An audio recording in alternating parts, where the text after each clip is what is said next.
ከእውነቱ በተቃራኒ ይሄ እውነት እንደተጠበቀ ሆኖ ሳለ በርካታ ምዕራባውያን የተዋህዶ አስተምሮን በአውጣኪያዊነት ይፈርጃሉ። አሁን የአመለካከት ጉዳይ የሚመጣው እዛ ጋ ነው።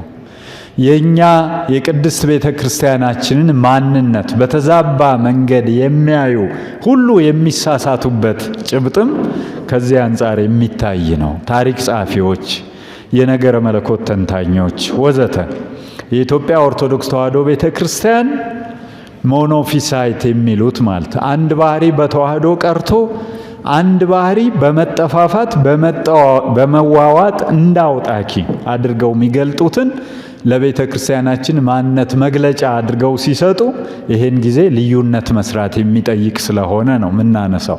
አይደለንም።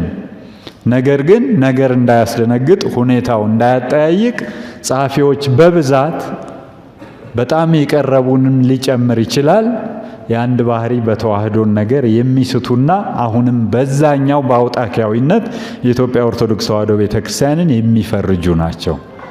ከኬልቄዶናውያን የጀመረው ይህ ፍረጃ ቅድም 451ን ስላነሳንና ከዛ ጀምሮ የመጣ ችግር አድርገን ስለገለጥ ነው። ከኬልቄዶናውያን ይጀምራል ይህ ፍረጃ፣ ወደ ኢትዮጵያ በመጡ ሚሽነሪዎች ይቀጥላል። የግራኝ አመድን ወረራ ተከትሎ ከፖርቹጋል ወታደሮች ውስጥ ተሰግስገው ከመጡ ሚሽነሪዎች ጋር አብሮ የኢትዮጵያ ኦርቶዶክስ ቤተክርስቲያንን ባልሆነችው መወከል፣ ስም መስጠት፣ መፈረጅ በሰፊው የተሰራበትን ጊዜ ለማምጣት ነው። በቅርቡም እና አባ አየለ የሚባሉት በኢትዮጵያ ኦርቶዶክስ ተዋህዶ ቤተክርስቲያን ላይ የሰሯቸው ስራዎች፣ እነ መላከ ብርሃን አድማሱ ጀንበሬ የሰጧቸው ምላሾች ይሄን ምክንያት ያደረጉ መሆናቸውን እግረ መንገድ ማወቅ ስለሚያስፈልግ ነው። ማናት ቤተክርስቲያናችን? ምንድነው? እንዴት ነው ኦርቶዶክሳዊነታችን? በአግባቡ ጠብቀን የያዝነው እኛ ጋር የጎደለ ጉድለት ቢኖር ይህን እውነት ስለማይቀይረው እውነቱን ግን እያነሳን ባለነው ቅብብሎሽ ውስጥ ማስቀጠል እንድንችል እየተነሳ ያለ ሐሳብ ነው። ሰብና የሰብና ደረጃ ላይ ደርሰን ነው አሁን ቅድም በዝርዝር ካነሳናቸው ጉዳዮች ውስጥ አንዱና ቁልፉ። ይህን የመሰለ የሃይማኖት መሰረት ካለን የአስተምሮና የትውፊትን ቀጣይነት ካረጋገጥን ምን አይነት ሰብናን ገንዘብ ማድረግ የሚጠበቅብን ልጆች ነን በቅድስት ቤተ ክርስቲያኒቱ ውስጥ የሚለውን የቀጣይነት አንድ አካል ለማንሳት ነው ሐሳቡ። በዚህ ውስጥ ያለው ሐሳብ ምን አንስተናል? ትንሽ ከቀደመው እዚህ ጋር ለማያዝ ምን አንስተናል? ከቅዱስ ጴጥሮስ በኢትዮጵያውያን ጃንደረባ በተመሳሳይነት በሐሳብ ትስስር የገለጽ ነው ክርስቶስ የእግዚአብሔር ልጅ። በዚች ሃይማኖት ላይ የቤተ ክርስቲያንን መሰራት፣ በቤተ ክርስቲያን መሰራት አንተ ብፁዕ ነህ፣ በአንተ ላይ ቤተ ክርስቲያንን እሰራታለሁ፣ የመንግሥተ ሰማያትንም መክፈቻዎች እሰጥሃለሁ። የመንግሥተ ሰማያት መክፈቻዎች የተሰጡት አማናዊ ካህን ነው። አማናዊ ካህን ቁልፎቹ ሊሰጡት የቻሉት በርቱዕ ሃይማኖቱ ምክንያት ነው። ሥጋና ደም አልገለጠልህም በተባለው በመሰከረው እውነት ነው። ይሄ የሚነግረን ከዚህ ርቱዕ ሃይማኖት የማይነሳ አማናዊ ክህነት ሊኖር እንደማይችል ነው። የሃይማኖትን ከን የአማናዊ ክህነት ጥያቄን የሚያስነሳ መሆኑን እግረ መንገድ የምናየው የሃይማኖት ችግር አለበት ማለት የክህነቱ አማናዊነት ጥያቄ ይሆናል። ክህነታችን አማናዊ ነው? አዎ። ክህነታችን አማናዊ ያደረገው ምኑ ነው? ያቺ ቅዱስ ጴጥሮስ የመሰከራትን የተዋህዶ ሃይማኖት አንተ ውእቱ ክርስቶስ ወልደ እግዚአብሔር ሕያው ይዘን ስላለን ነው። እውነት ውሸት አልያዝንም፣ ይዘናል። ይዘን ስላለን ምን አለን ነው? ምን አለን? በእጃችን ይዘነው እንዳይጠፋንም መጠንቀቅ ደግሞ ስለሚያስፈልግ ነው። በእጅ የያዙት ወርቅ እንዳይሆንም ማሰብ ስለሚያስፈልግ ነው። ሙሴን እንዲህ አይነት ውዝግብ ውስጥ ገብቶ በነበረ ጊዜ እግዚአብሔር ያለው ምን ትብከ ውስተ እዴከ ነው። ሌላ ታምር አይደለም። በእጅ ምን አለ እኮ ነው ያለው አይደል? ከኋላ ፈርዖንና ሰራዊቱ፣ ከፊት ባሕረ ኤርትራ። ለዚህ ነው እንደ የወጣ ነው። ልታጠፋን ነው ወይ? አስጨነቁት። አንዳንድ ጊዜ ከውጭ የሚመጣ ፈተና ውስጥንም በዚህ ልክ ያውካልና ተጨነቀ ይላል ሙሴ። ኧረ እንደው እባክህ እግዚአብሔር፣ ኧረ እንደው ታደገን፣ ኧረ አታጥፋን፣ ኧረ ለእነዚህ ሰዎች አሳልፈ አትስጠን ሲል ሙሴ ያለው ምንድን ነው በእጅህ ያለው? ምን ትብከ ውስተ እዴከ? አይታይም፣ ግን ሲቀርብ በጣም ቅርብ የሆነ የዕለት ዕለት ጉዳያችን ሀብታችን ሲሆን ቅርብ ይሆን በእጅ የያዙት ወርቅ። ሊቃውንትም ብለዋል እኮ ባለቅኔዎቹ ቀራንብት አቤሁ ለአይን እንዘ ቁርባን ቀራንብተ ኢይኔጽር አይን አይደል ያሉ? ቀራንብት አቤሁ ለአይን እንዘ ቁርባን ቀራንብተ ኢይኔጽር አይን። ለአይን ቅርቡ ምኑ ነው? ቅንድቡ ነው። የማያየው ደግሞ ምኑን ነው? ቅንድቡን ነው። በእጃችን ያለውን እኔ እንደው በጣም ይቅርታ አድርጉልኝ፣ ኦርቶዶክሳውያን ካህናት አሁን ላይ በጣም ልንወቀስበት የሚገባ ትልቅ ጉዳይ ቢኖር ያሉንን ሀብታት ከማወቅ ጀምሮ ጠብቀን አለመያዝና አለመጠቀም ነው። ተመሳስለን ተቀላቅለን ነው የምንኖረው። የአይሁዳዊ ብልጫው ምንድን ነው የሚል አሁንም ሊጠየቅ ተገቢ ነው። ምንድን ነው ብልጫችን? የአማናዊ ክህነት ባለቤትነታችን ፋይዳው ምን ይሆን? እንዴት ልንገልጠው እንችላለን? የአስተምሮው መሰረት፣ የሃይማኖቱ ርቱዕነት፣ የቀጣይነቱ መረጋገጥ፣ የትስስራችን መቀጠል፣ ሐዋርያዊነታችን፣ ይሄ ሁሉ ተቀብሮ እንዳለ መክሊት መቁጠር የሚገባን ይመስለኛል። አልወጣም። ይኸው 5 ሰጠኸኝ 5 አተረፍኩበት ለማለት ምንችል እንጃ አይመስለኝም። ኋላ እንወያያለን። ምንድነው የጎደለን ሚለው ላይ ምንድነው ጉድለታችን? ለምንድነው የሚገባው ያህል ይሄ አይደለም ደረጃችን፣ እንደኔ የሚገባ አይደለም።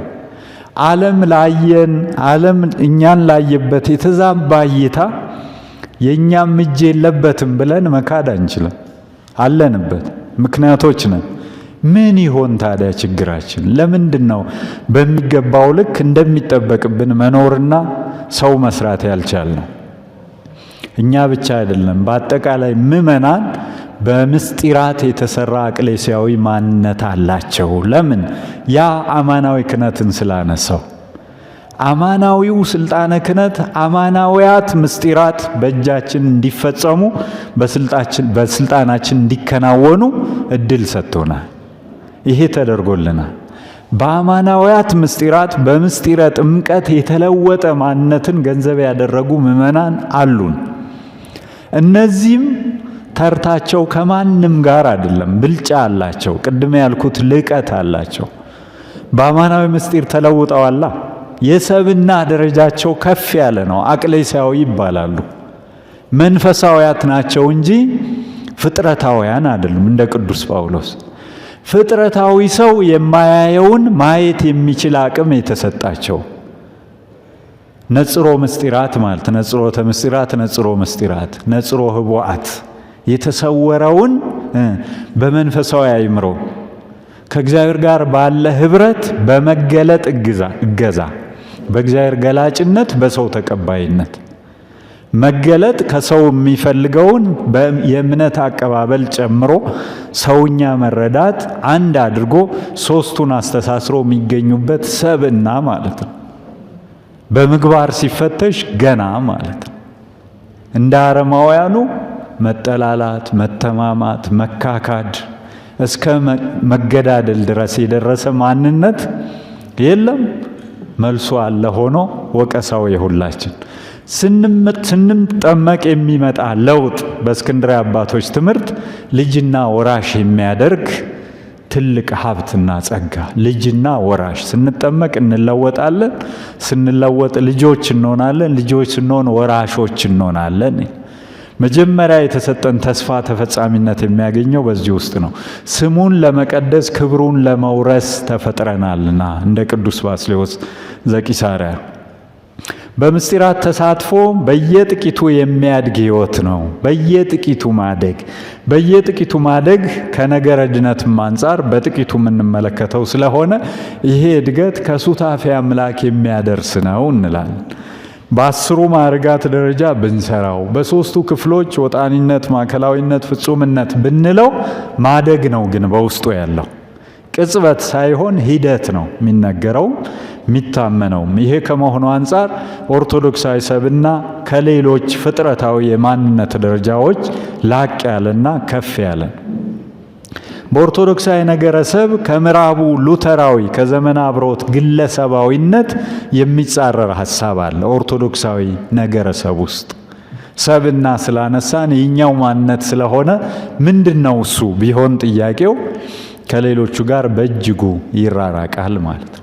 ምሳሌ እንደው በጣም ቀለል ባለ መልኩ ሰፊና ጥልቅ ከሆነ ነገር ውስጥ አንዷን ብቻ ብልጭ ለማድረግ ዘመነ አብርሆት ላይ ከተነሱ ዘመነ አብርሆት ዘመነ ተሐድሶን ተከትሎ የመጣ እንቅስቃሴ ነው።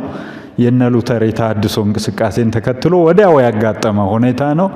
ዘመነ አብርሆት ውስጥ የነበረ አባባል ቢኖር ትክክለኛና የተረጋገጠ ማንነት ማለት አብርሆት ውስጥ ያለ ማንነት ነው። አብርሆቱ ምንድነው ቢባል ትናንትና የትናንት ሆነው ለሕይወት ጨለማ ከዳረጉን ነገሮች ውስጥ መውጣት ነው ይላል። ለሕይወት ጨለማ የዳረጉን ምንድናቸው ብላችሁ አስቡ። ምንድናቸው ለሕይወት ጨለማ የዳረጉን ሲባል ደግሞ አንድ ብለው ማንን አሉ? አንደኛ ሃይማኖት ነው። ለሕይወት ጨለማ የዳረገን አንደኛ ሃይማኖት ነው። ሁለተኛ ባህል ነው። ሶስተኛ እያለ ይቀጥላል። ሃይማኖት ሚለው ላይ ስላለ ትልቁ ጉዳያችን ማለት ነው። ስለዚህ አሁን ቀጥሎ የሚመጣውም ዘመናዊነት ድረ ዘመናዊነትም ከዚህ ይዘው የተቀባበሉት ሐሳብ ምን ይላል?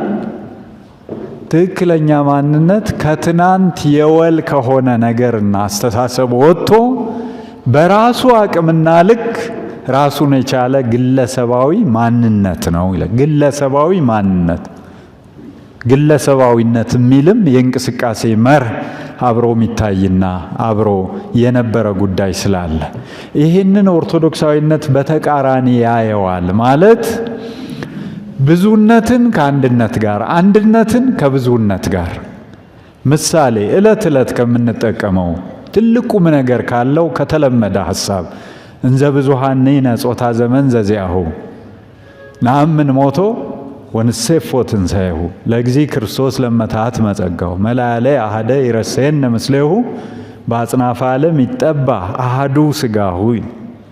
እንዘ ብዙኃን ንሕነ ብዙዎች ነን፣ ብዙዎች ሆነን ሳለ ጾታ ዘመን ዘዚአሁ በምንድነው ብዙነታችን? የዘመን የታሪክ ጀርባ የባህል የብዙ ጉዳዮች ብዙነት ያለን ሆነን ነአምን ሞቶ ወንሴፎ ትንሣኤሁ ወደ አንድነት ሲያመጥን ከብዙነት ወደ አንድ ብዙሃን ያሉበት አንድነት ማለት የተጨፈለቀ ማንነትና አንድነት ሳይሆን የብዙሃንን ሕልውና ያረጋገጠ ማንነት ግን አንድነት። ነአምን ሞቶ ወንሴፎ ሃይማኖት አንድ ያረገናል ነው በውስጡ ያለው ይዘት ምስጢር ውስጠ ምስጢር ባመነው እምነት እና ተስፋ በምናደርገው ትንሣኤ እንደገና አንድ እናደርጋለን። ተጨማሪ ለእግዚእ ክርስቶስ ለመትሐት መጸጋው በምስጢራት ጸጋው የታተመብን ጸጋ መንፈስ ቅዱስ ማኅተመ መንፈስ ቅዱስ ያለን በምስጢራት አልቀድም ባልኳችሁ መሰረታዊያት ምስጢራት በጥምቀት በሥጋው ደሙ በቅባ ሜሮን ታትመን የክርስቶስ ጸጋ መንፈስ ቅዱስ ማኅተመ መንፈስ ቅዱስ ያለን ማን? ሁላችን። ይሄ አንድ ያረገናል አያረገንም? አንድ ያረገናል።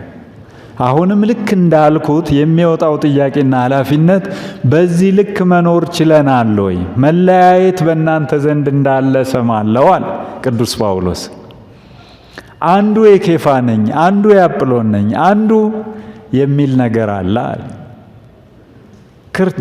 ማን ነው ኬፋ ስለ እናንተ ተሰቅሏልን? ክርስቶስስ ተከፍሏልን? ምን ማለት ነው? መለያየት ክርስቶስን የመክፈል ኃጢአት ነው ማለት ነው። መለያየት እኩል ይሆናል ክርስቶስን መክፈል ማለት ነው። ለምን ምንታዌ እያልን አወገዝ ነው? እንደዛማ ከሆነ ምንታዌ ኑፋቄ እያልን ያወገዝ ነው በእኛ መለያየት ክርስቶስን መክፈል መጣማ። ኦርቶዶክሳዊነት ውስጥ ያልተገባ ባልተገባ ልምምድ ግን የመጣን የተለማመድ ነው ክፉ ነገር ክፉ አመል። መላእለ አሐደ ይረሴነ ምስሌሁ አለ በአጽናፈ ዓለም ይጠባህ አሐዱ ሥጋሁ አንድ ሥጋ በዓለም ሁሉ ይፈተታልና አንድ ደም ይፈሳልና በዚህ ምክንያት ከእርሱ ጋር ብልቶች፣ አካላቶች ኅብረት ያለን ያድርገን። አሜን። ኅብረት ያለን አድርገን ከምስጢራቱ ጋር አገናኘው። በአጽናፈ ዓለም ይጠባ አሐዱ ሥጋው አንድ ሥጋ የምንካፈል ስለሆንን ያለው አንድ እንጀራ የምንካፈል ከሆንን ቅዱስ ጳውሎስ እንዲሁ አንድ እንጀራ የምንካፈለው የምንባርከው የበረከት ጽዋ ከክርስቶስ ደም ጋር ኅብረት ያለው አይደለምን? የምንቆርሰውስ እንጀራ ከክርስቶስ ሥጋ ጋር ኅብረት ያለው አይደለምን? አንድ እንጀራ ስለሆነ እኛ ብዙዎች ስንሆን አንድ ሥጋ ነን፣ ሁላችን የአንዱን እንጀራ እንካፈላለንና። ከላይ የተነሳው አንድነትና ይሄ አንድነት ጨርሶ የተለያዩ ናቸው። ብዙሃንን በኅብረት አንድ ያደረገ አንድነት እንደ ተዋህዶ ከሁለት ባሕሪ አንድ ባሕሪ በተዋህዶ ያለ መጠፋፋት፣ ይሄኛው አንድነትም ብዙሃን በክርስቶሳዊ ኅብረት አንድ የሆኑበት በቤተ ክርስቲያን ጥላ አንድ ሆነው የተገኙበት አንድነት ማለት መጠፋፋት የሌለበት። ከነገረ ድነት አንጻር ኦርቶዶክሳዊነት ሁለንተናዊ ድህነት ነው እንላለን። ሁለንተናዊ ድህነት ለሁለንተናዊ ድህነት ምክንያቱ የድህነትን ዘርፎች በንዑስ ዘርፍነት ደረጃ እያስቀመጡ ከዚህ የሚሉ አስተሳሰቦች በመኖራቸው ምክንያት ነው። በእምነት ብቻ በጸጋ ብቻ የሚሉ የመጡበትን ነገር ነው ይሄኛው የሚመለከተውና እርሱ ጋር በዝርዝር ከመግባት ይልቅ ኦርቶዶክሳውያን አብያተ ክርስቲያናት ሰውን ለሁለንተናዊ ድነት ማብቃት ተቀዳሚ ዓላማና ተግባራቸው ነው ይላል። በአጭር አገላለጽ ኃጢአት በሰው ላይ ያሳደረው ተጽዕኖና ያመጣው ዕዳ ምንድን ነው ያስከተለው ጉዳት? ኅብረትን ማጣት አንዱ አገላለጽ ነው። ኅብረትን ማጣት፣ ኅብረት መንፈሳዊ ሱታፌ ዘመንፈስ ቅዱስን ማጣት። ይሄ ኅብረትና ግንኙነት አንዱ ከእግዚአብሔር ጋር ይላል። ሰው ከእግዚአብሔር ጋር የነበረው መንፈሳዊ ኅብረትና መንፈሳዊ ግንኙነት በኃጢአት ምክንያት መቋረጡን ምክንያት አድርጎ ይሄ ብቻ አይደለም ይላል። ኃጢአት ሰውን ከሰውም መልካም ግንኙነት አሳጥቶታል። መተባበር መረዳዳቱን ነስቶታል። ግንኙነቱን አቋርጦበታል። ማሳያ ቢባል ከበደል በኋላ አዳም ለመጀመሪያ ጊዜ እሷ ናት ጥፋተኛ ብሎ ሔዋንን አሳልፎ ሰጥቷል። ለምን ይሄን አረክ ባለው ጊዜ እግዚአብሔር ረዳት ትሁን ብለህ የሰጠኸኝ አለ። እሷ አይደለም አሳልፎ መስጠት ማለት ነው። ሔዋን የማን ናት? አዳም ከጎኑ በወጣች አጥንት የተሰራችለት ረዳት ትሁን ብሎ የሰራለት። ከግንኙነቱ ውስጥ ሁለቱንም ማጣ። በዚች አባባሉ እግዚአብሔርን ረዳት ትሁን ብለህ የሰጠኸኝ አለ። ተሳስተ ነበር እኮ ነው። ባትሰጠኝ ኖሮ ይሄ ሁሉ አይመጣም። ለምን ሰጠኸኝ ነው። ረዳት ትሁን ብለህ የሰጠኸኝ እሷ እንዲያረገች እሷ ብሎ በማለቱ በመጀመሪያው ከእግዚአብሔር ጋር ሐሳቡን በህሊና ያለውን የኅብረቱን ምስጢር ሁሉ ወደ ክስ የቀየረበት አተያይ የለወጠበት ነው። ሔዋንንም አሳልፎ የሰጠበት ነው። ወደ ላይ ከእግዚአብሔር ጋር የነበረውን ግንኙነት አጣ በኃጢአት። ማሳያው ይሄ ነው። ወደ ጎን ሰው ከሰው ለሚለው በሱም በልጆቹም የታየው ነገር ነው። ሔዋንን አሳልፎ ሰጠ። ልጁ ቃየን ልጁ አቤልን ገደለ። እንዲህ ያለ ታሪካችን ቀጠለ። የሰው ታሪክ ተበላሸ። እውነት አይደለም? ይሄን ያመጣው ኃጢአት ነው። ይሄን ያመጣው ድነት ሁለንተናዊነት ሲሰጠው በኦርቶዶክሳዊት ቤተክርስቲያን እነዚህን ሁሉ ያጣናቸውን ነገሮች እንዲመልስ ሲሰራ ማለት ነው። ነገረ ድነቱ ማነህ ላይ የያዝነው ጥሩ መረዳት ማነው ላይ ጥሩ መረዳት ይሆን? ለኔ የሆነው ለሱ ነው።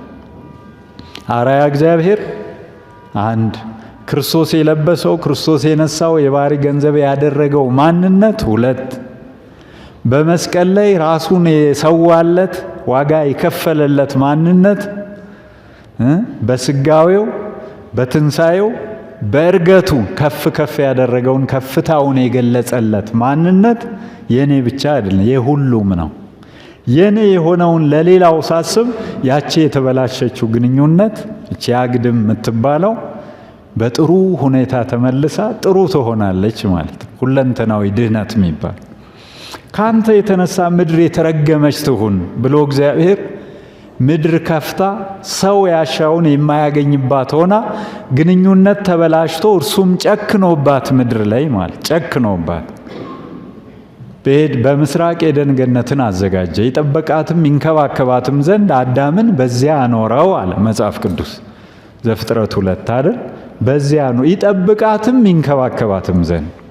ቅዱስ ዮሐንስ አፈወርቅ ይሄን ሲተረጉም በእግዚአብሔር ማመንን መሰረት አድርጎ ይጀምራል ይል። በእግዚአብሔር ማመን መጠበቅ፣ መንከባከቡ ለምን ሰው አድርግ የተባለውን ትእዛዝ ለማድረግ በትእዛዝ ሰጪው ላይ ያለው እምነት ቦታ ስላለው ማለት ነው። ጸባቴ ያዘዙት ትእዛዝ የሚፈጸመው በሳቸው ላይ ባለን አመለካከት ሊሆን ይችላል። አድርጓል ኧረ ተዋቸው ሊል ይችላል የሆነ ወገን። አሉ እንዴ ጸባቴ ይላል። አይ ይሄማ እንዴ ብሎ ወዲያውኑ ሊጀምረውም ምንድነው በሁለቱ መካከል ያለው ልዩነት? ጸባቴ ላይ ያለው አመለካከት ነው። ጠብቅ ተንከባከብ አለው እግዚአብሔር አለ። በእግዚአብሔር ማመን እንከን ባይገጥመው ቅዱስ ዮሐንስ አፈወርቅ ገነትን ይጠብቃት ይንከባከባት እንደዚያው ይቀጥል ነበር አለ። መጠበቁ ግን ወደ መቅጠፍ ተቀየረ። ምን ሲጠፋ? እምነት ማለት ያቺ እምነት አታድርግ ጠብቅ ያለውን ወደ መጣስ የመጣው በእምነት ጀመረ አለ። ይሄን እንደ መጀመሪያ ሕግ ይወስደዋል ቅዱስ ዮሐንስ አፈወርቅ። አሁንም በዚህ ውስጥ ያለው ነገር ምድርን ከዚህ ጀምሮ ጠብቅ የተባለውን መጠበቅ አይደለም እየመዘበረ እያጠፋ የተፈጥሮ ሀብቱ በዚህ ደረጃ ተመናምነው ሰው እየተራበ የሚገኝበት ምክንያት ከኛው የተነሳ ነው። በእኛና በምድር መካከል ያለው ግንኙነት ተበላሽቶ ሁሉን አንድ አድርጎ መልሶ ሁለንተናዊ ድነት ሰጥቶ አሁን ሰው ያለበት ደረጃ የተመለሰ ማንነት ይዘት እንዲኖረው የሚያደርገው የቤተ ክርስቲያናችን አስተምሮ ወምድርኒ ትገብር ፋሲካ ታጽባ በደመ ክርስቶስ ይላል። ምድር አደለ ከሰው ጋር ምን ታረጋለች? ሐሴት፣ ደስታ፣ ተድላ ታረጋለች። ምን አግኝታ? በክርስቶስ ደም ታጥባ፣ በክርስቶስ ደም ነጽታ ማለት ነው። ከሰው የተነሳ የተረገመችው ከአዲሱ ሰው የተነሳ መንጻት መቀደስ አግኝታ ማለት ይሄ ሁለንተናዊ ድነትን ሰራለን ማለት ሁሉን ያገኘንበትን እድል ሰጠን። ሰው ያለበት ደረጃ በእነዚህ የተሟላ የድነት ሁኔታዎቹ ሲገለጥ ጊዜ ኖሮን ሁሉን ማየት ብንችል መልካም። ኃላፊነቶቻችን የት ጋር እንደጎደሉ፣ ስሜታችን የት ጋር እንደተቀዛቀዘ የምናውቅባቸው ብዙ እድሎች አሉ። የተፈጥሮ ጠባቂነት፣ የሀብታት ተንከባካቢነት፣ ለሰው ልጅ የሚያስፈልጉትን የመስጠት ሁሉ አደራ ማለት ቤተ ክርስቲያን በካህናት ምክንያት ልትወጣው ያላት ሆና ሳለ እኛ ካህናት ግን እኛ ምእመናን ግን እኛ የቤተ ክርስቲያን ልጆች ግን ከሚያጠፉት ጋር አጥፊዎች፣ ከሚሳደቡት ጋር ተሳዳቢዎች፣ ከሚተቹት ጋር ተቺዎች፣ ግን ደግሞ በእጃችን ያለው ልክ ቅድም እንዳልኩት ምን አለ ብሎ ማየት ነው። የሰውን ልጅ በግንኙነት መስመሮቹ ሁሉ የተዋጣለት እንዲሆን የሚያደርግ ሁሉ ያላት ቤተ ክርስቲያን ብትኖር ኦርቶዶክሳዊት ቤተ ክርስቲያን ናት። ከአምላኩ ጋር ከባልንጀሮቹ ጋር ከተፈጥሮ ጋር ብያለው። ወደሱ ብዙም መስተሃልዩ ርዮቱ ቅድም ያነሳ ነው ማለት አጠር እያደረግኩ ሄዳለሁ።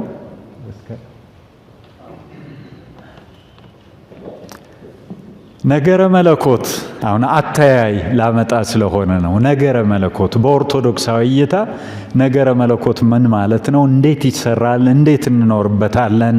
የሚሉትን ከእግዚአብሔር ጋር መንፈሳዊና ምስጢራዊ ህብረት የምናደርግበት ህይወት ነው ብለው ይበይናሉ። እነ እጩ ዶክተር አባታችን አባ ጌዴዎን ብርሃነ በቅድስት ሥላሴ ዩኒቨርሲቲ የሚያስተምሩን ማለት ነው።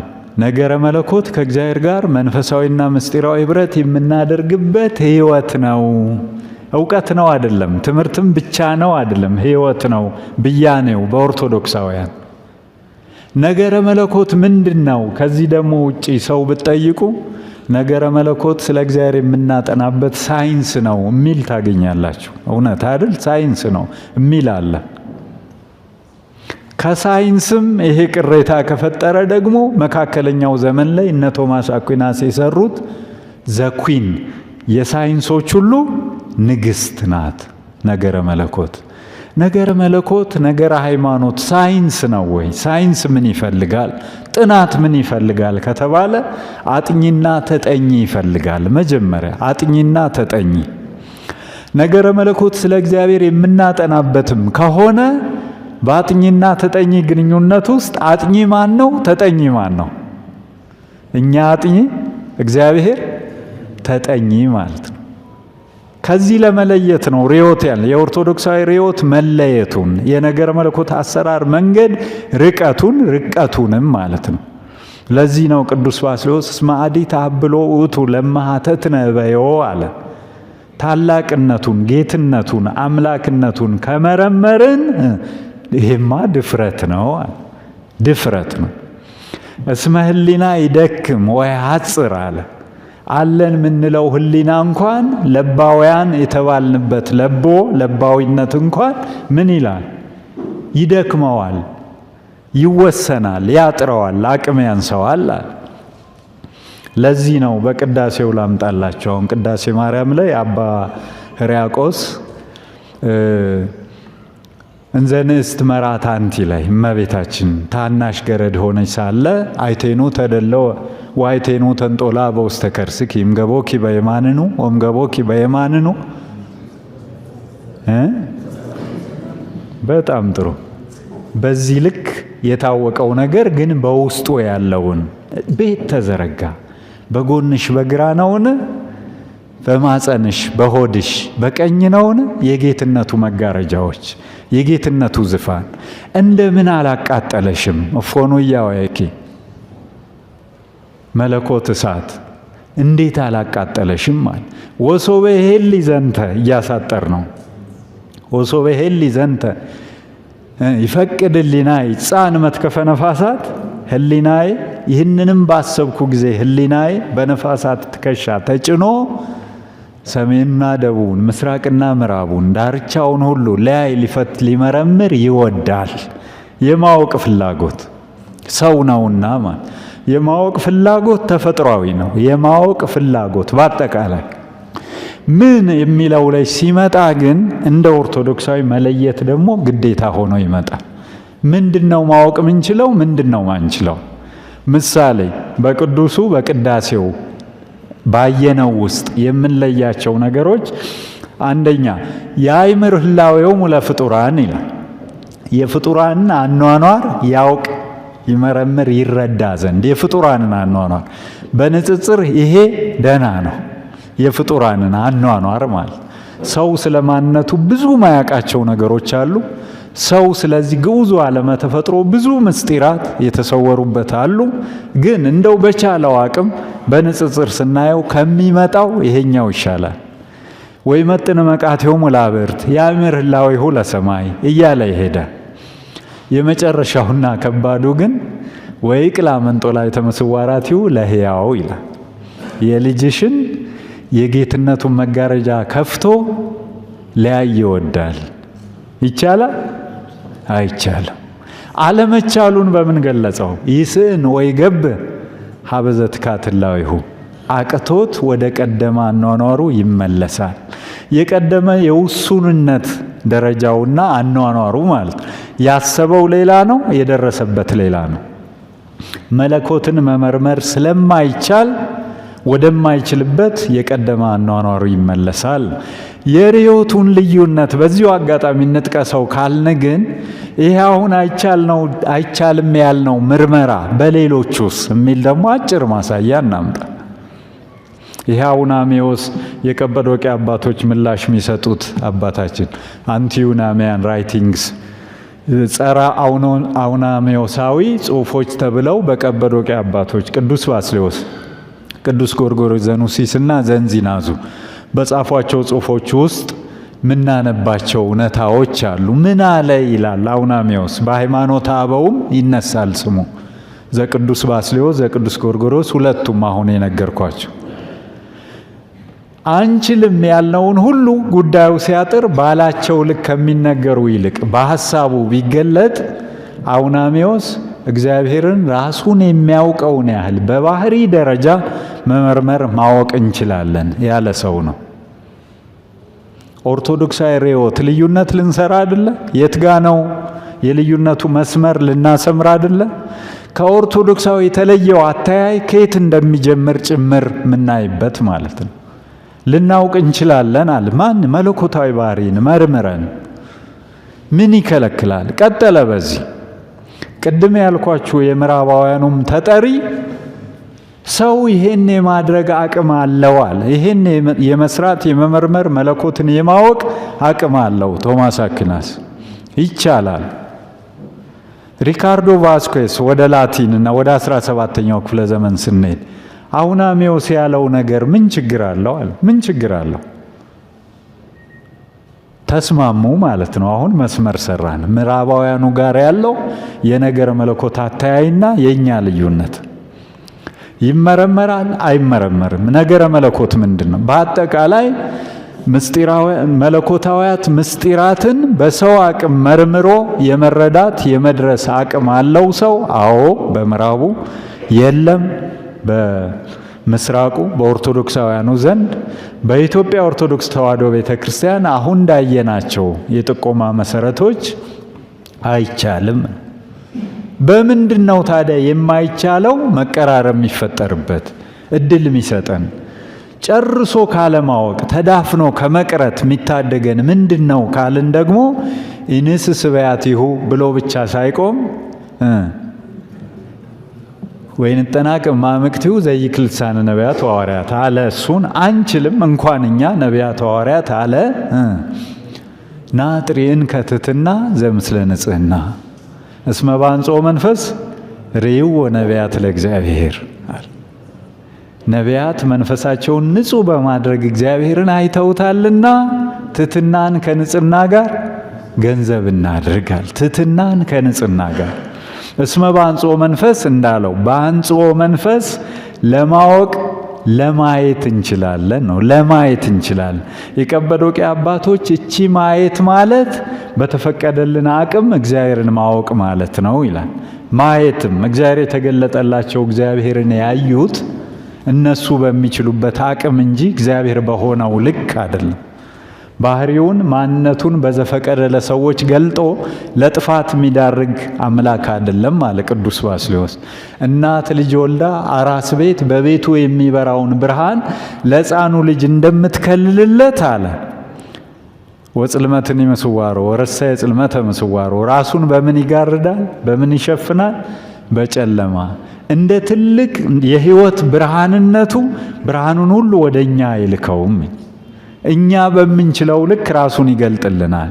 በገለጠልን መጠን ብቻ እናውቀዋለን ማለት ግን ኦርቶዶክሳዊ ርዕዮት ነው። በገለጠልን መጠን ብቻ እናውቀዋለን። ምን የተሰወረ ምስጢር አለ? ምን አዲስ ነገር አለ? ዝም ብላችሁ ማካበድ የውጭ ወገን ሚለን በምክንያት ስለሆነው በትችት የሚመጣው በመግቢያችንም ያልነው ዝም ብለው ያወሳስቡታል። አዲስ ነገር እኮ የለም። ነገሩ ግልጽ እኮ ነው። አምነት ድናለህ አለቀ በቃ ይላል። በጸጋ ብቻ ነው፣ ሌላ ታሪክ የለውም። ይሄን ያህል ማቅለልም አለ። እንዳሉት ሳይወሳሰብ ደግሞ ራስን በማወቅ ከሚችሉት በላይ ባለመንጠራራት ለድነት የሚያበቃ ጉዳይን ገንዘብ ማድረግም ደግሞ እንደዚሁ የታወቀ ነገር ሆኖ ይቀጥላል ነው። እዚሁ ርዕዮት ውስጥ ሊታይ የሚገባው አንድ ነገር ተጨማሪ ነገር ቢኖር መጽሐፍ ቅዱስ ነው። ልቀጥል? ትወጣላችሁ? ልቀጥል? ነው እንዴ? እሱ ሊሆን ግድ ነው። በሃይማኖት በስነ ምግባርና በታሪክ ረገድ ስህተት የሌለው መጽሐፍ ማን ነው? መጽሐፍ ቅዱስ ነው። አተያይ ነው። ስህተት የሌለበት መጽሐፍ፣ እንከን የማይገኝበት መጽሐፍ ነው። ለምን? መጽሐፍ ቅዱስ ነው። አሁን እንዳልነው መጽሐፍ ቅዱስ መገለጥ ስለሆነ ነው። መገለጥ ነው መጽሐፍ ቅዱስ። እግዚአብሔር ራሱን በሚገባቸው ልክ ሰዎች ያውቁት ዘንድ ወዶ ካደረጋቸው መገለጦች ውስጥ አንዱ መጽሐፍ ቅዱስ ነው። መገለጥ አጠቃላይና ልዩ ተብሎ በሁለት ይከፈላል። አጠቃላይ የምንለው መገለጥ ውስጥ አንዱ ዓለመ ተፈጥሮ ነው። ግዑዙን ጨምሮ ይሄ ዓለመ ተፈጥሮ እግዚአብሔር ይታወቅ ለፍጥረቱ፣ በፍጥረቱ ያልንበት ምክንያት እሱ ነው አንዱ። ሁለተኛው የሰው ባህሪ ነው። ሰው ከራሱ መነሻነት እግዚአብሔርን የማወቅ እድል ስላለው በነፍሳችን አንድነት ሶስትነት እያልን የሥላሴ ምሳሌነት እየሰራ ምንማማርበት ምክንያት ሁሉ እሱ ነው።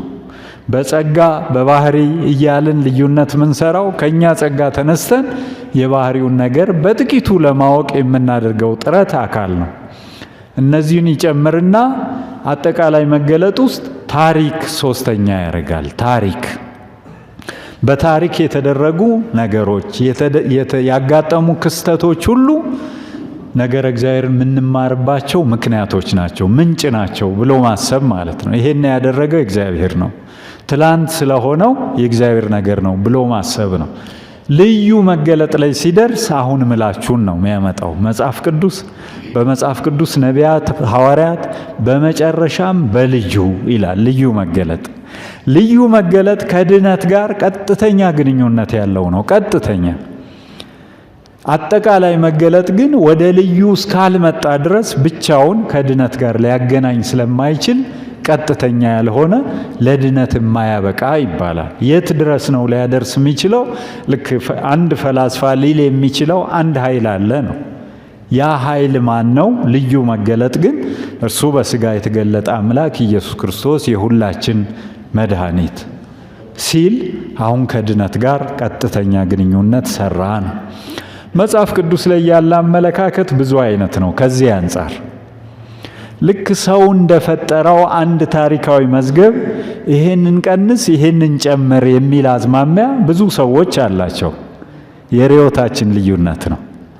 በመጽሐፍ ቅዱስ ላይ ስላልፈለግን ቃልም አንቀንስ ቃልም አንጨምር፣ ስለፈለግን ስለወደድን መጽሐፍ ቅዱስን እንደተገለጠ የእግዚአብሔር እውነት እንደተረጋገጠ ስለምንቀበል መጽሐፍ ቅዱስ የእውነት መጽሐፍ ነው፣ ስህተትም የለበትም። ከዚህ ይጀምራል ነገረ መጽሐፍ ቅዱስ። መጽሐፍ ቅዱስ ያለምንም እንከን ሰዎችን ወደ እውነትና ድነት የሚመራ ቅዱስ መጽሐፍ ነው። ካፌ የሚወጣው ቃሌ እንዲሁ ይሆናል፣ የምሻውን ያደርጋል፣ የላኩትንም ይፈጽማል እንጂ በከንቱ አይመለስም ያለው በነቢዩ በኢሳይያስ የተነገረ ቃል ለዚህ ይሰራል። ኢሳይያስ 55 መጽሐፍ ቅዱስ የአብርሆ ልቡናም መሰረት ነው። መንፈስ ቅዱስ መጽሐፍ ቅዱስን ለመረዳት አማኞችን ስለሚያግዝበት መንገድ ማለት ነው። ምሪት ምንለውን እገዛውን፣ መሪነቱን በኦርቶዶክሳውያን አተያይ በመንፈስ ቅዱስ መሪነት የተጻፈውን መጽሐፍ ቅዱስን በስጋዊ እውቀታዊ መንገድ አንብበን መረዳት አንችልም። ከላይ ይንክለ ያልነው እዚህም ይሰራል። በሰውኛ የመረዳት አቅምና ባለንበት አሁን ስጋዊ ደረጃ ማለት ነው። ምን ይፈልጋል ነው ከዚህ የሚወጣው ሐሳብ። ሌላ ታምራን ተጨማሪ ምን ይፈልጋል? እሱን ለማየት ነው ጥረታችን። አንብቦ ለመረዳትም የመንፈስ ቅዱስን እገዛ ይፈልጋል። ስለዚህ በስርዓት አምልኳችን ጸልዩ በእንተ ወንጌል ቅዱስ ማለታችን የሚያመላክተው ነገር አለ።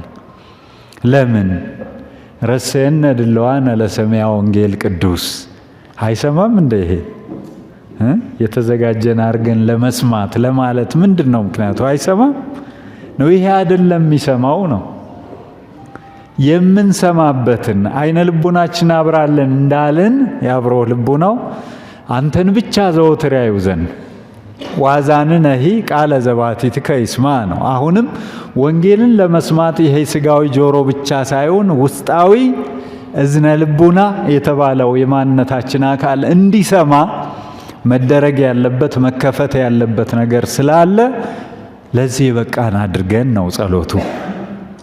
ይሄ በራሱ ምን ያሳያል? አንድ ሰው በደረሰበት መጠን የሰራው ታሪካዊ እውነትን ብቻ ተከትሎ የሚፈስ ታሪክን የዘገበ መጽሐፍ አይደለም።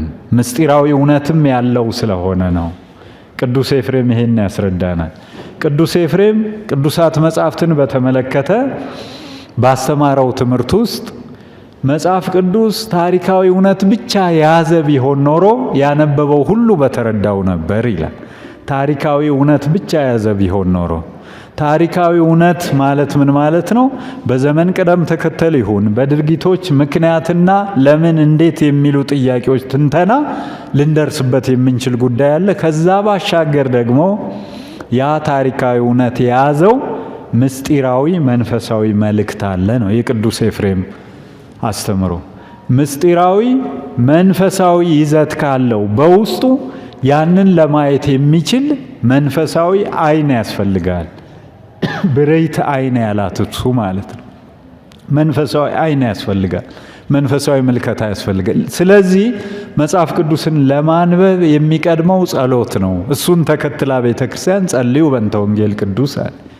ከማንበብ የሚቀድመው ጸሎት ነው። ዓይነ ልቡናችን አብራልን የሚለው በዚህ ረገድ ቅድስት ቤተ ክርስቲያናችን ለመግለጥ አንዳንድ ሰዎች ከተጠቀሙበት መንገድ አንድ ሁለት ብናይ ቅድስት ድንግልን እጅግ በተዋበ ቅኔያዊ አቀራረብ ከሚያመሰግንበት ምስጋና በተጨማሪ መጽሐፍ ቅዱሳውያት ናቸው። ሌሎች እኛ አዋልድም ሌሎች ምንላቸው መጽሐፍትም እንዚራ ስብሐትን ጨምሮ መጽሐፍ ቅዱስን በተለየ መንገድ አስውቦ በዚህም መልኩ ይገለጣል ብሎ ማቅረብ ስለሆነ እንዚራ ስብሐት እንዲነበብ የሚመከረው አለ። እንዚራ ስብሐትን አንብቡ ብዬ የምመክረው ተርጓሚ ነው። ይሄ ሰው የውጭ ሰው ነው። ለትዝብት እንደ ተመልካች እንደ ምስክር የምናመጣው ነው። የኢትዮጵያ ቤተ ክርስቲያን መጽሐፍ ቅዱስን ወይም ቅዱሳት መጽሐፍትን የምታነብበትን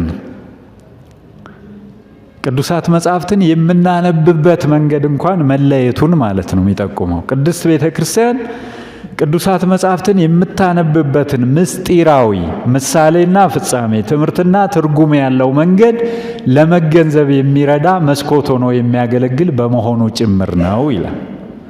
መጽሐፉን አንብቦ አሃ የኢትዮጵያ ኦርቶዶክስ ተዋሕዶ ቤተክርስቲያን ለካ መጽሐፍ ቅዱስን የምታነበው በዚህ መንገድ ነው ለማለት ያስችላል። ይሄ ማለት አንብቦ መጽሐፍት በእኛ ዘንድና በሌሎች ዘንድ ተመሳሳይና ያው አይደለም ነው። ኦርቶዶክሳዊ አንብቦ መጽሐፍት ጨርሶ ይለያል።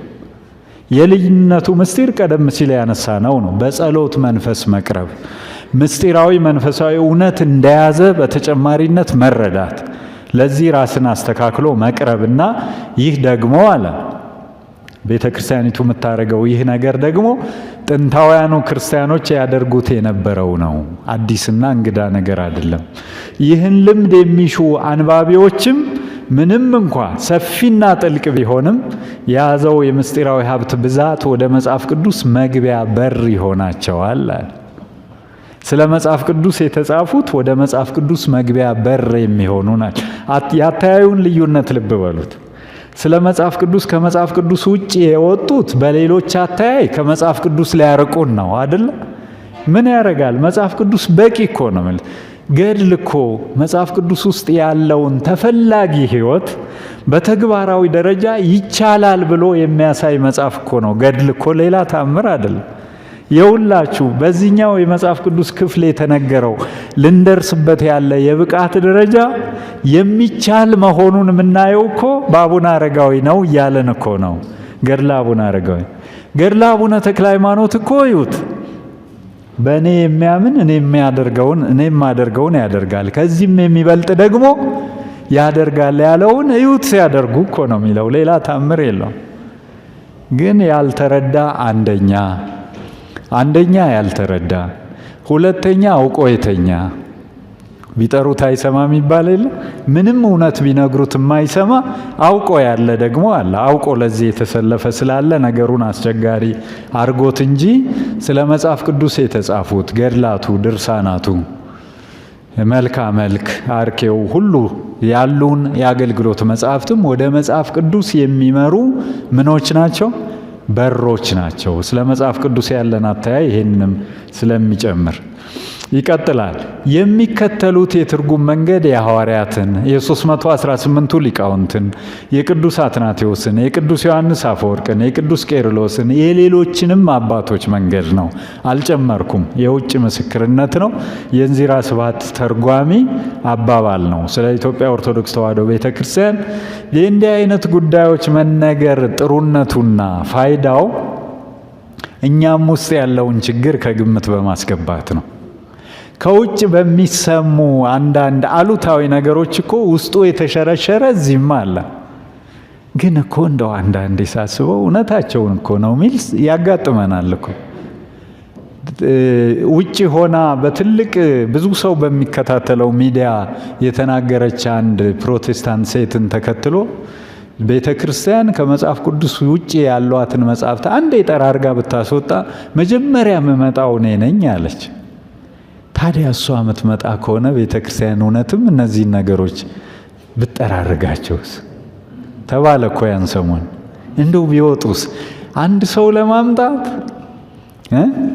ብዙ ሚሊዮኖች በእነዚህ ሁሉ ዘመናት የዳኑበትን የሚድኑበትን ተስፋ ያደረጉበትን ማውጣት ይሄን ያህል አቅልሎ ማሰብ የሚደረግበትም የሚታይበትም ነገር ስላለ እንደው አሁን ይሄ ይነሳል ቢሆን እንኳ የታወቀ አይደል እንዴ ለገሚሱ ለከፊሉ፣ ለአንዳንዶች ደግሞ እንደው በዚህ ረገድ ውስጣቸው የተፈተነበትም ሊሆን ስለሚችል በቋንቋ ረገድም ይላል በግሪክ በዕብራይስጥ በቅብጥ በሶሪያ የተጻፉትን ሁሉ ወደ ግዕዝ ኋላም ወደ አማርኛ ተርጉመው በየደረጃው በአግባቡ ይዘዋቸዋል ይላል።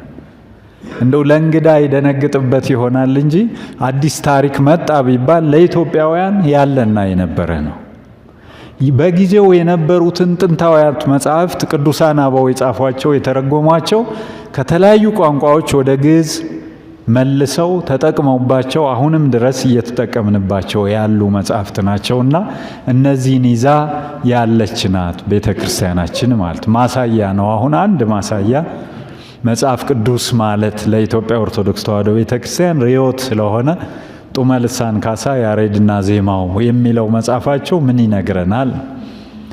ድጓ ምንድን ነው የሚል ውይይት ነበር ከዚህ መጽሐፍ በፊት። ምንድን ነው ድጓ? ይዘቱን በተመለከተ አየን መረመርን ብለው ያሉ ሰዎች በመግቢያችን እንዳየናቸው አድናቆትም በመግቢያችን እንዳየናቸው ትችቶችም መጽሐፍ ቅዱሳዊ ያልሆነ ነገር የነገር አበው መሰረት የሌለው ከራሱ እያመነጨ የሚናገረው ነገር የሞላበት ነው ብሎ ያለ ሰው ብቅ ብሎ ነበረ። የኢንሳይክሎፒዲያ ኢትዮፒካ የኢትዮጵያ መዝገበ አእምሮ በሚዘጋጅበት ወቅት ከተጣሉ አጫጭር ጽሑፎች መካከል ይሄን ማንሳት ይቻላል ከተጣሉት ውስጥ። ከዚህ አንጻር ደግሞ ሌላ ርቀት ጡመ ልሳን ካሳ ያሬድና ዜማው ብለው መጡና ይሄን መጽሐፋቸውን ሲጽፉ ምን ዓላማ አድርገው ነው? ድጓ ምንድነው? በይዘቱ ስንፈትሸው የት ነው የሚገናኘው ነው። በዚህ ነው የሚፈታው። ከዮሐንስ ጀመሩ እስከ ፋሲካ ድረስ ሁሉንም ክፍሎች ሲያሳዩ ይሄኛው ክፍል ከዚህኛው ይሄኛው ክፍል ከዚህኛው እያሉ እያነጻጸሩ ሙሉውን መጽሐፍ ቅዱሳዊ ይዘቱን አረጋግጠው መጽሐፍ ሰርተውበት ተገኘ። ታውቁት ይሆን? ይሄን ያሬድና ዜማው የሚል መጽሐፍ ርዕሱ ወደ ሌላ ሊመራ ይችላል። በውስጡ ያለው ይዘት ግን ድንቅ ያደርገዋል። ሞጋች ነው በራሱ በይዘቱ ማለት ነው። አሁንም ምን ማለታችን ነው? በዚህ መጽሐፍ ድጓውን ወደ መጽሐፍ ቅዱስ የሚመራ በር አድርጎ መውሰድ የሚቻልበትን እድል ይሰጣል። መጽሐፍ ቅዱስን የሚተረጉም በዛም ቅዱስ ያሬድ አሁንም አንዲት ነጥብ ብቻ እነሆ የሰላምታሽን ድምፅ በሰማው ጊዜ ጽንሱ በማጸኔ በደስታ ዘሏልና አለች ኤልሳቤጥ ነው። ሉቃስ 1:44 ላይ የሚገኝ ቅዱስ ያሬድ በድጓው ዘዮሐንስ እምከርሰሙ አይመረ ሰገደ ወአንፈራጸ አለ። ዘሏልና ማለት ሰገደ ማለት ነው ትርጉሙ ቅዱስ ያሬድ የሚለው። በዚህ መልኩ ከመጽሐፍ ቅዱስ ውጪ ከራሴ የመነጨ ሐሳብ ሳይሆን ይልቁንም መጽሐፍ ቅዱስን የሚተረጉም የሚያብራራ ወደ መጽሐፍ ቅዱስ የሚመራ በር ሆኖ ማገልገሉንም ነው። በሌሎችም እንዲሁ ብናይ ዝርዝር አልገባም ሰዓቴን ስለጨረስኩኝ።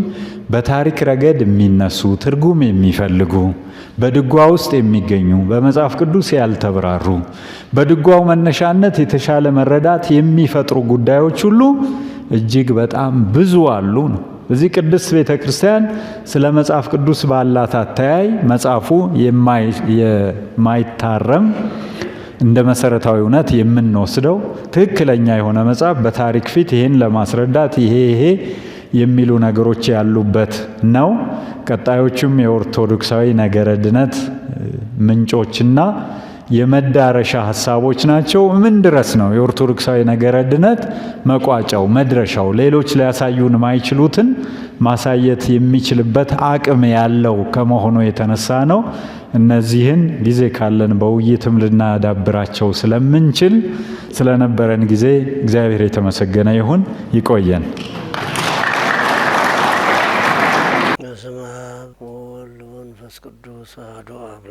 ይህ ሄላቱብ ነው። በዚህ ኦርቶዶክሳዊ ቻናል መዝሙር የሚጠብቀኝ አይተኛ ስብከት ቤተክርስቲያን የምታስተምራቸው 4 ጉባኤያት አሏት። የተለያዩ ክብረ በዓላትን በቀጥታ መከታተል ይችላሉ። ቻናላችንን ሰብስክራይብ በማድረግ አገልግሎቱን ያግዙ።